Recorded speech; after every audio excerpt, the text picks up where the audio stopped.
Welcome back to this part 3 of this 3-part video on the process known as additional considerations, where we're focusing on making applications for full additional considerations. In this video, we're talking to you about the common pitfalls, mistakes and misconceptions. One of the common misconceptions about additional consideration is that if you apply for it, it gives you extra marks.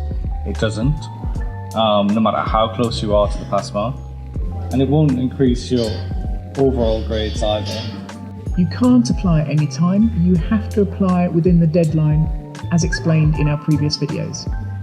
And one application doesn't cover you for the whole academic year, even if the circumstances were affecting you for the whole year. You'd need to make more than one application if that were the case. Yeah. So there's also pitfalls and common mistakes, usually to do with completing the form. The first being not including all of the assessments that were actually affected by your circumstances and making errors in, for example, the module title, the module number, the type of assessment, and whether you're claiming for non-submission, non-attendance, unrepresentative performance. You also don't need to go into too much detail. It can hinder your application. You don't need to include the history of the circumstances, only what they were and how they impacted you at the time of the assessment. Another common pitfall can be not giving enough information. Be specific about how your circumstances affected you.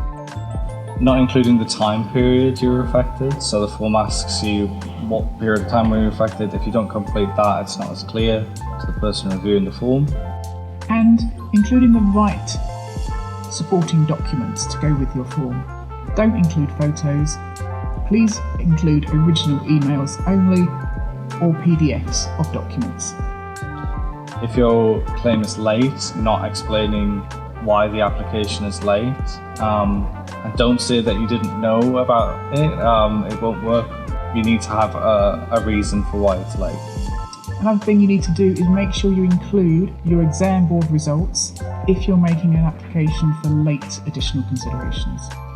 And you could also end up using the totally wrong procedure. Your situation might actually be an appeal, an academic appeal, or a complaint, which are totally separate processes, and we can advise on the right procedure to use if you come to us. And finally, it's worth mentioning that if your application is successful, you'll get an email from the additional considerations team that says your application is upheld. This information will be shared with your school's exam board. So the exam board then consider or reconsider its first decision with the new information available and decide whether or not you should be allowed another attempt and when that new attempt will take place.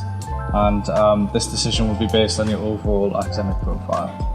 So you'll receive another exam board decision after your upheld additional considerations application. This means it could affect your progression or your award. Thanks for watching the series about additional consideration. You can find more details of how to contact us or how to book an appointment in the description below.